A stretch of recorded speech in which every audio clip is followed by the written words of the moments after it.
We do make a difference in the lives of not only Europeans, but globally speaking. It's the opportunity of a lifetime.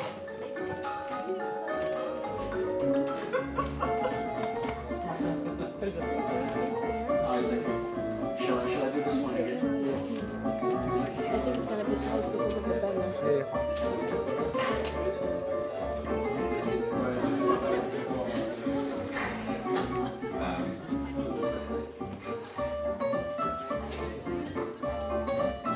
I will not move.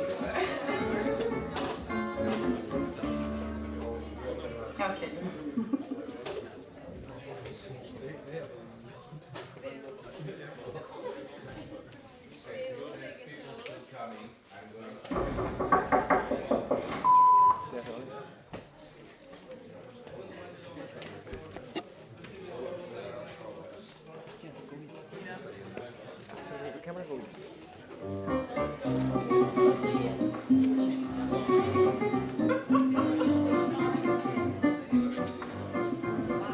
My job is very, very challenging. Every day you're facing new issues, you're facing new topics. The working environment that we're in really is unique because of its diversity. And you actually get to work with all those people that come from different countries. And it's so interesting just to be in this multicultural environment. You know you're doing an important job, and you're doing a job that tries to make the world a better place. Actually, how many people can say that what they do, Impacts the lives of more than 500 million people.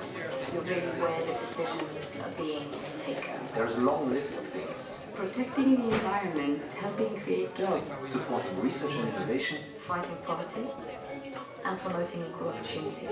I was both amazed and surprised to see The vast array of different jobs that are actually on offer. I work with lawyers, prosecutors, translators, policy officers. economists, scientists. There's such a great offer in terms of training that you're strongly encouraged. To learn and grow throughout your career. I could describe my colleagues as very professional. They are very committed. They are also having a lot of fun. I think that we do make a difference in the lives of not only Europeans, but globally speaking. It's the opportunity of a lifetime.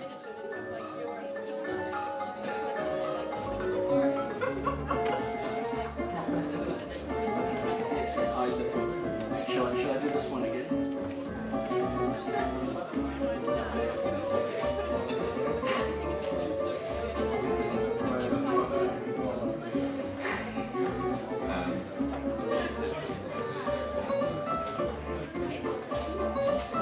I will not move.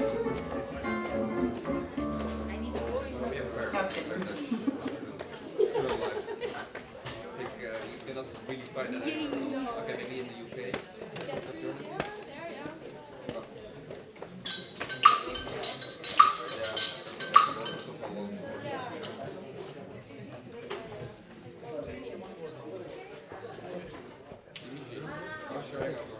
Okay, well it's 2:33, and since I'm Portuguese, I'm always very, very much aware of time because I've been told hundreds of times that you Southerners don't know how to keep time. So I'm going to start, even though I'm sure that we will have other colleagues joining us later on. Now, I'm going to talk about EU careers, and yesterday, for those of you who were in the keynote speech session in the morning, I told you that communication is not only about presenting, it's not only about being on stage and facing the crowd, it's also about listening to your stakeholders, listening to your partners. So I'm going to start by asking you a couple of questions so that I understand a little bit who you are as an audience, right? And also so that I can direct my presentation as much as possible to you and to your interests and not to what I personally think you should know. So, how many of you in this audience are interested in hearing me talk about traineeships? Okay, there's a big group interested in that. How many of you are interested in knowing about becoming civil servant like myself, by the way. Okay, so there's also quite a big group. How many of you are interested in knowing about temporary job opportunities with European Union? Also big group. So really, I cannot tell from here if there's a significant difference between the three groups, but most of all, the important thing is that a majority of you are interested in hearing all about it. Now, this is a workshop, so I'm going to be as practical as possible. I'm going to speak max for 20 minutes, and I'm going to ask my colleague Alina, who's here, and to whom you can also ask questions later on, to keep the time, because I am distracted. So I could easily, talk 30 minutes without realizing that I've spoken that long. So Alina, please keep the time. When I reach 20 minutes, just buzz, and whatever I'm doing, I'll stop it. Okay? You start the timer. And the other important thing that I want you to know is that Alina is a colleague of mine who's actually in my unit working as a communication officer, and she is Romanian, so you're home, Alina, which is great, I'm sure. And the other important thing as well is that Alina, in a way, illustrates one of the many avenues that there are to become staff with European institutions. Alina is what we call a detached national expert. She's actually a Romanian civil servant, but she's been detached for 4 years to work in my unit at the European Personnel Selection Office. I'm not going to talk to you today about this particular avenue, but I think that it's important for you to know that there are many ways for us to become officials with the European Union institutions. Alina is a wonderful colleague to have, and it may be even that some of the questions that you will ask, I will pass the floor to Alina, and she'll be able to answer. That will allow me also to rest my voice a little. As you can probably hear, I've been speaking quite a lot in the past 2 days. Now, let's start with EU careers. I'm going to start actually with traineeships, right? So the important thing for you to keep in mind is that our website is really a trove of information. So I really invite you to spend some quality time getting to know our website, because you will find a lot of information there. And if you are looking for traineeships, the most important message that I want you to take home today is that there are hundreds of opportunities for you to do a traineeship within the global EU family. So, if you are looking for a traineeship, and by the way, our website is in all of the, how many official languages does the European Union have? There, a hand up. Yes, you? No. It's almost, but not quite. There. 24 languages. What we have is 27 member states. So there is a 27 in the equation, but when it comes to official languages, we only have 24. As you know, some of the member states of the European Union actually share the same language, and that is the reason why we have 27 member states, but only 24 official languages. So you can consult the site on your own language. However, there's always an exception. The latest information is published first in English because it takes time to translate, right? So if you are looking for the latest information, I would recommend that you start with the English language page, and then if you want to go back a few days later, you will be able to read it in your own language. So, traineeships. I would go to jobs and traineeships, not that difficult, and I would click on traineeships. And when you arrive at this page, you have some general information about traineeships in the European Union, and then you have a search engine. Now, anyone can give me a hint, an institution that you would like to do a traineeship in? Here in the first row, the brave ones. An institution that you would like to do a traineeship in the European Union? Parliament. The Parliament. Okay, so I come here, I type Parliament, European Parliament, I do search, and then down here you will get information about the different types of traineeships that the European Parliament has on offer. And that, actually thank you for choosing the Parliament, this is something that I wanted to underline, is that in the Parliament you have two types of traineeships. You can do a traineeship with a member of the European Parliament, which is a deputy, right? And you can do a traineeship with the Parliament itself, with the Secretariat, if you wish, of the Parliament.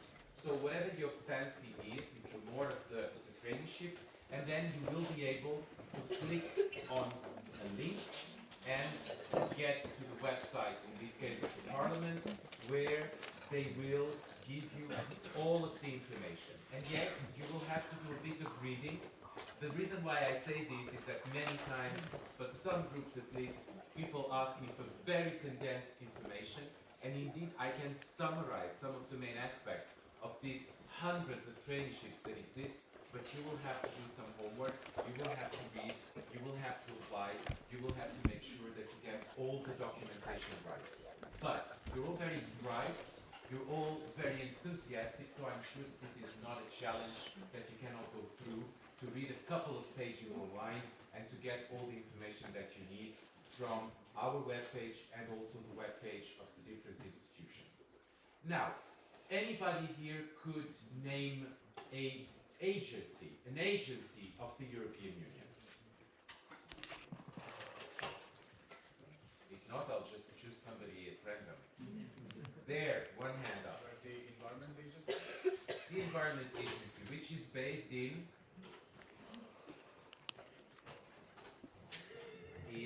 Copenhagen, right? The European Environment Agency. Now, the reason why I'm asking this is that most of the time in events like these, I realize that people are not aware of the fact that the European Union has hundreds of agencies in all 27 member states in many different areas, also with traineeships. So people tend to think very much about Brussels, Luxembourg. Some don't even think about Luxembourg, but by the way, a lot of institutions are based in Luxembourg.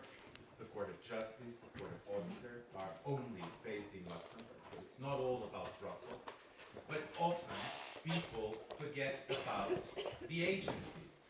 And if you have done your studies in the field of environment or climate change, for instance, or even I would say energy transition from, oil and gas to renewables, you will want to work at the Environment Agency. By the way, Copenhagen is a wonderful, wonderful place to live and work, and I'm sure that you will enjoy not only the opportunity to work with one of our science-based agencies, but also in one of the most dynamic, modern, digital cities in Europe, Copenhagen.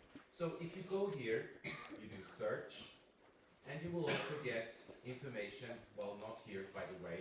At the moment, any traineeships are present on our website for this institution. Please check their own website. Well, you go to the website of the Environment Agency, and you will find information about their traineeships, right? But I really want you to realize that you are not limited to the institutions that are based in Brussels and Luxembourg. You can explore a lot of other opportunities. You can work in Lisbon for the European Maritime Safety Agency. You can work in Helsinki for the European Chemicals Agency. You can work in Parma, Italy, for the European Food Safety Agency. You can work in Barcelona for the European Union Nuclear Fusion Agency. So there are many, many opportunities. And by the way, one that very few people know, the European Railways Agency is based in Valenciennes in France. I happen to know Valenciennes. It's a tiny, beautiful little town, and I'm sure that whoever works there has a great time too. You don't need to go to a big town in order to enjoy yourself. So I really wanted to plant this idea that you have a lot of options and that you should really explore those options. Now, the traineeships, they usually last between 5 to 6 months, right? This will be really the time of your life. I haven't done a traineeship myself, but I've been a mentor of many trainees. I have not had in 20 years a single one saying to me that they didn't like the experience. Some loved it, some only liked it, but I didn't have anyone saying I disliked it, okay? And 20 years, I think, even though it's anecdotal, I haven't done any research on it, the 20 years is a good enough period of time for me to be sure of what I'm saying. It's really important for you to think of your traineeship with the institutions not just as an opportunity for you to learn about the work that you will do, but also to understand how the system works. And obviously, if you do a traineeship with the institutions, you will be better prepared to pass the selection procedures that we have in place in order to become, for instance, a permanent official. I am of a generation who did not even think about asking whether there were traineeships in European institutions. I just simply didn't know. In fact, just for the fun of it, I started working for the institutions in the Council of the European Union, and a few days before that,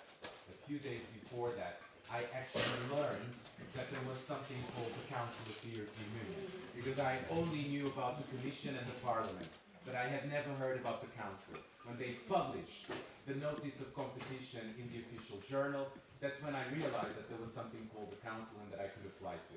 I was just a kid from the suburbs of Lisbon. For me, you know, a career in the European Union was really very far away from my daily life. I mean, I lived in a place where being a mechanic was the dream of every single boy I met, and guess what? I became an EU official. So it's really important for you to explore all of these opportunities that you have, because you are a generation that really has a lot going on for you, and so I wanted you to be aware of that. The traineeships are all paid, right? Different institutions pay different amounts of money, but they all will allow you, at least in the case of Brussels and Luxembourg that I know well, to live a reasonably comfortable life as a trainee in these capital cities. However, if we are thinking about traineeships in the EU delegations around the world, which are managed by what organization? The EU delegations. And the diplomatic service of the European Union is called the European External Action Service. Who said that? There you go. Very good. Thank you. The European External Action Service. So, if you want to do a traineeship in one of the, I think, 149 delegations last time I counted, I don't know. Well, if you can check, you'll be able to give the accurate number. You will have to apply via the website of the External Action Service. I'm going to see if our search engine is going to help us. Okay, thank you.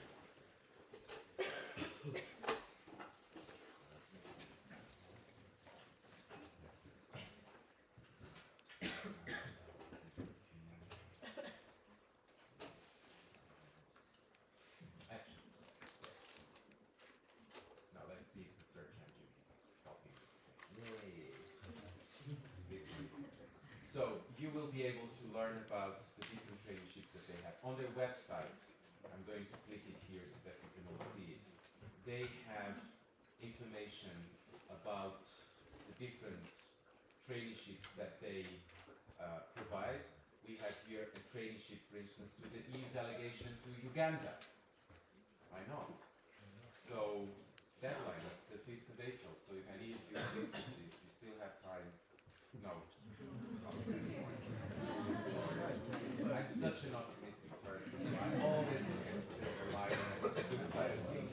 So you don't have this opportunity anymore. I know, but it says here the deadline for submitting applications is the 21st of April.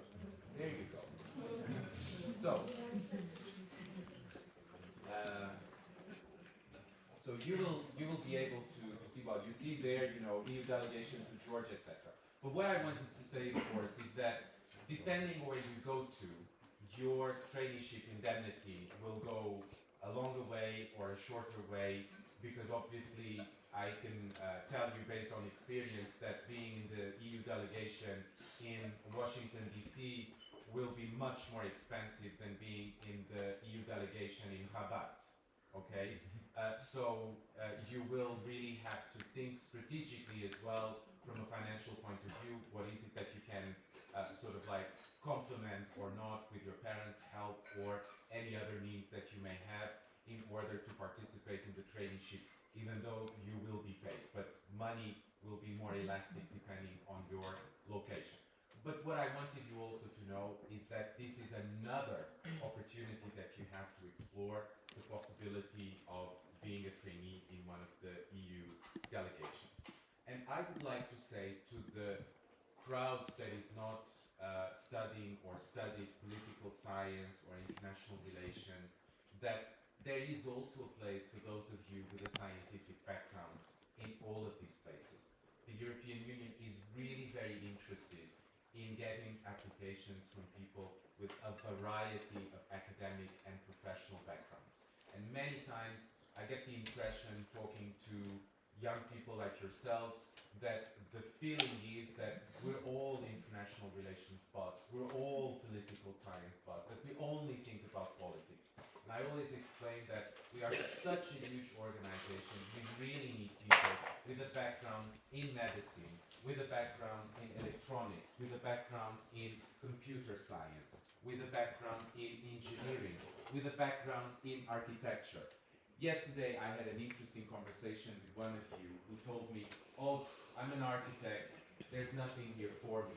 And I told him, well, just a few months ago, I was interviewing a colleague of mine who works in the European Parliament, who's an architect, and he was responsible for designing the new cafeteria in one of the new buildings that the Parliament built in Brussels. So there is indeed room for people with all kinds of backgrounds. He was extremely excited and also extremely surprised that we would need an architect. But I said, well, we work in buildings, you know, so we haven't yet, we do have new ways of working and hot desking and all that, but we haven't yet found a way to work in the middle of the street.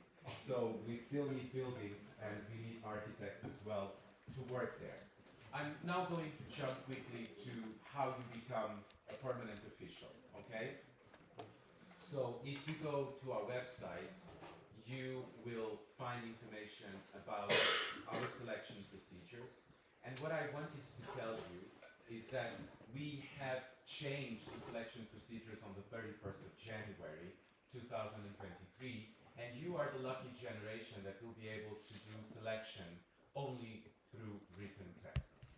I had to do written tests and oral tests. I had to make a presentation. I had to simulate working in a team with people around me observing how I behaved and so forth. Well, guess what? Since the 31st of January, we decided to simplify the procedures, and now all of the tests will be done only in writing. We had a lot of requests coming from potential candidates, but also from the governments of the member states, saying that our competition was too complex, too complicated, too intimidating, and so we decided to listen to them, and we agreed that we would make the competition faster and simpler, and that we would only have written tests. On this page, you will be able to get information about the different types of stuff that we have. But the reason why we have this sign here is because, as I've told you, we've changed the procedures on the 31st of January, and here you will have access to the page that explains all of the new procedures, and I'm going to talk about that.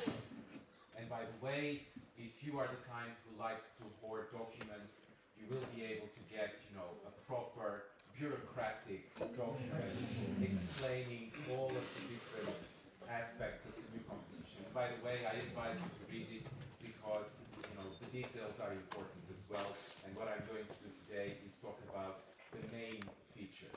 So,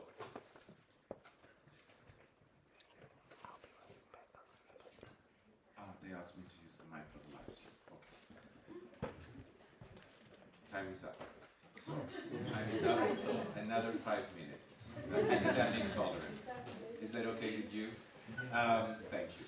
So, elements of a competition. What I wanted you to know is that all the competitions, selection procedures, right? But I'm going to introduce a little bit of jargon as well. All the competitions that we run for permanent officials start with a set of reasoning tests. We want to make sure that you have satisfactory cognitive skills, which I'm sure you all do. And that means that you will do a verbal reasoning test, a numerical reasoning test, and a logical or abstract, if you prefer, reasoning test. Now, don't be intimidated. I'm really bad with numbers and I passed, okay? So, the important thing for you to know is that you must prepare. Somebody like me felt that the verbal reasoning test was quite accessible, but not the numerical one. So how did I pass the numerical one? I had to prepare. I had to go online, because we do not do that for obvious reasons, because we're the ones that make the tests, so we're not going to tell you how to pass them. So I had to go online and I had to repeat again and again to understand the logic behind the tests, right? Some people struggle with the logical abstract reasoning tests, not because they are not good when it comes to cognition, but because it is indeed very abstract and very different from what we do in everyday life. So again, prepare and you will be able to pass.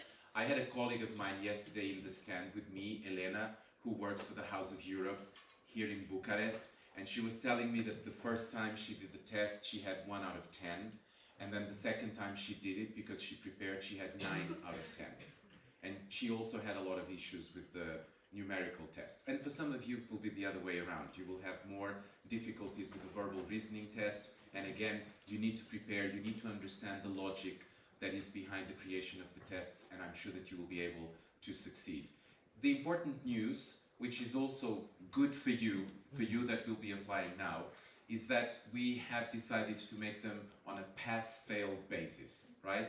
In my day, it was usually, you needed to have 8 out of 10, but now it's 5 out of 10. So if you get 5 out of 10, you've passed. So where does the ranking come into? It comes into what we call the multiple choice questionnaire in the field. And here I have to explain a little something.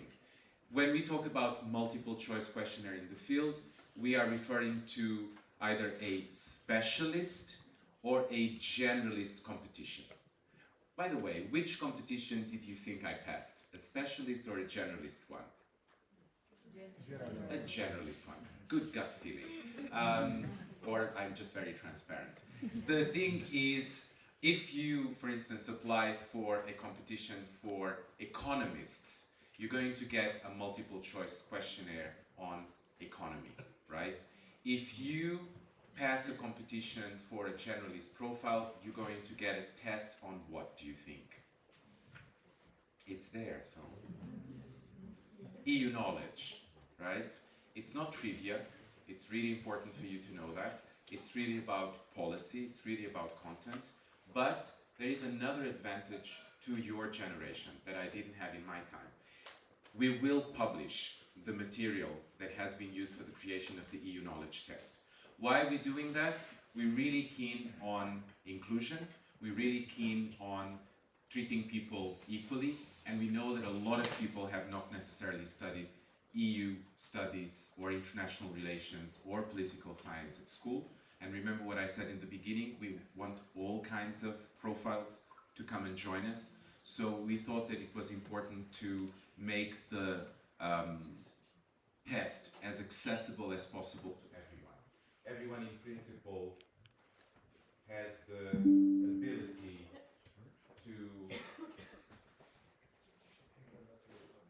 The battery is out, so I'll have to use renewable energy. So the thing is, we wanted to make sure that it is accessible to everyone, and we assume that everybody has the ability to study, to retain information, and to be able to pass the test. However, the multiple choice questionnaire in the field will be ranked, right? So there it's not on a pass-fail basis, it's really the best results will be those that we will take and do something which is to correct the written test that comes next. So people will have to do a written test, which will be, in most cases, a case study. So you'll be given information about a situation, usually linked to a professional topic, and you will have to write a sort of essay on that amount of documents that you will get. In my days, everything was done on paper. I had a pile of documents like this, literally. I thought about the poor trees that had been killed for that. But I had a pile of documents like this, and I needed, my case study was I needed to write a paper for my head of unit about recreational boats in Germany. It was traumatic, I still remember. I didn't know anything about recreational boats in Germany. There was a conflict between Denmark and Germany about the use of recreational boats. There was new legislation being prepared by the European Commission and being discussed in the Council of the EU and the Parliament about whether or not to introduce new legislation to limit the amount of noise that recreational boats do. Anyway, I had to find one single document within that pile of documents that actually showed what were the different positions of the European Parliament and the Council on the piece of legislation that the European Commission had tabled. I was lucky enough to find that document, and then I could do my briefing with no problem at all. It will all now be done online, so you won't have a pile of documents to read, but you will still have a big amount of documents to digest, and what we will be checking is your ability to think critically and to find the right information, but also, very importantly, because it is a written assignment, your drafting skills, right? We write a lot of briefings, we write a lot of documents, including legislation in the institutions, and it's really important for us to have people who can draft clearly, succinctly. And this is basically the battery of tests that you will have to go through. The reasoning tests, the multiple choice questionnaire in the field, and the written test, which will most likely be a case study. And then I'm going to wrap up by saying that you've obviously been all successful, right? What does that mean? You get into a reserve list. It's jargon for a database of names of people that have the quality stamp saying they can become EU civil servants. We have tested them and they are good to go. And what happens next? One of the institutions we work for, and we work for all of them with the exception of the European Central Bank. This was one of the questions I got yesterday in the stand. We do not do selection for the European Central Bank, but otherwise we select for everybody else. They will contact you for an interview. And if you pass that recruitment interview, you get in, right? And this is basically in a nutshell what you would have to do. I'm going to skip the temporary jobs because I want you to ask me a lot of questions, and maybe some of you will ask me about how to get a temporary job, and then I'll be able to explain that. Okay? So, who wants to start? There. So you said you will publish like some tests or documents for the generalist test, right? But you will also publish some previous written tests as an example to use to train. Yes, I mean we have to update this page with the sample tests, but you will already be able to get a lot of information there. For instance, I told you about the case study, right? So if you go to, I'll do this a little bit slower, EPSO tests, and then you choose, for instance, administrators, which would in most cases be what you would be applying to, because it is the type of competition for people that have at least a bachelor degree, but you can also apply for others as well. But I will choose now the administrators, generalists. You would have here the information about a case study, and you would have samples as well of what a case study looks like.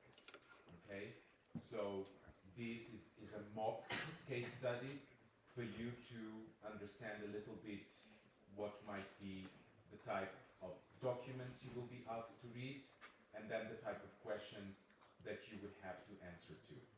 Many people ask me, why don't you give us more samples? There are two reasons for that. One I already told you about. we cannot be the ones creating the tests and also at the same time training people to pass them. So we have to be a little bit discreet about the type of things that you might be asked. The second one is actually money. It does cost thousands of euros, believe it or not, to create these tests because of the people involved.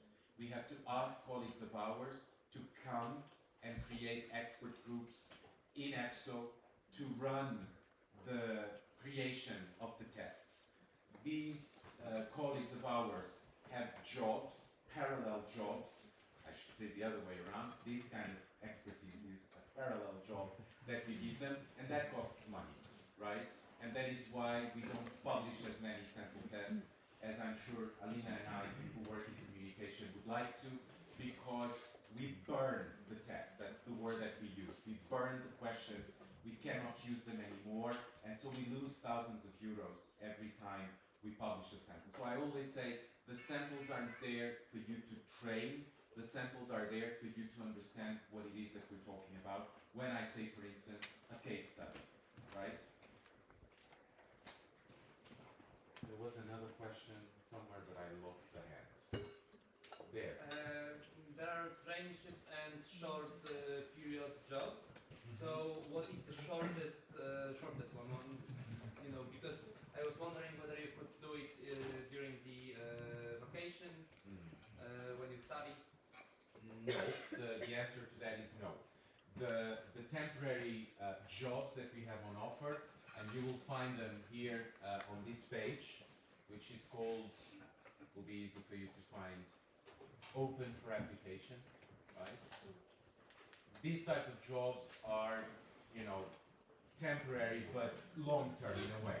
We're talking about 2-year contracts, 3-year contracts, so no summer jobs. The EU does not have that, let's say, feature in its human resources strategy. We don't have summer jobs. So you have the traineeships, which tend to start either in March or October, 5 to 6 months, depending on the institution. And then you have the permanent jobs, and I've just explained to you how that works and the type of tests that you have to do. And then you have the temporary jobs, which will be, you know, at least more than a year. And on this page, you will find different possibilities. You have the contract agent selection process, for which, by the way, you can apply at any time. It's always open for application. And then you will also find some jobs that are being advertised by our clients, by the institutions that we work for, that will give you the possibility, like any other job in the non-EU world, to apply directly if you have the skills, if you have the experience that they are asking for. This is not an exclusive list, but it will give you already an indication of the type of work that is out there that you could apply to. There, and then I come here, and then there. So you basically mentioned that the whole process of application is much easier and there are only written tests. So I'm just curious if it applies to all of the fields, because I know that language departments had kind of pretty complicated applications before, so I'm not sure if it's changed also in this field. Yes, the model that I've shown you on that slide applies to all kinds of fields. A linguist profile would be what I would call a specialist competition, and the specialist competitions will also follow this kind of scheme. It is an opportunity for me to, by the way, tell you that if you want to apply for a permanent job, there's going to be, at the end of September or beginning of October, a generalist competition. There hasn't been one since 2019, so really grab the opportunity. And the generalist competition is open to everyone with a 3-year bachelor degree and does not require any professional experience. So it's really an opportunity that I would advise you not to miss. Is it competitive? Yes, it is very competitive. You will be competing among 30,000 candidates, We're talking about 27 member states, right? So there will be a lot of applicants. But the only way for you to succeed is to apply. If you don't do it, you won't get there. And look at me, I managed, so you should be able to manage too. There's nothing special about me. So really, you should think very seriously about applying to the generalist competition. But we will have specialist competitions as well. We will have competitions for economists, we will have competitions for experts in security and migration, we will have competitions for experts in intellectual property law, we will have competitions for lawyer linguists, we will have competitions for translators. What you need to keep in mind is that the specialist competitions usually come with a little curve. They ask for professional experience, usually minimum 3 years. And that may not always be the easiest for your profile.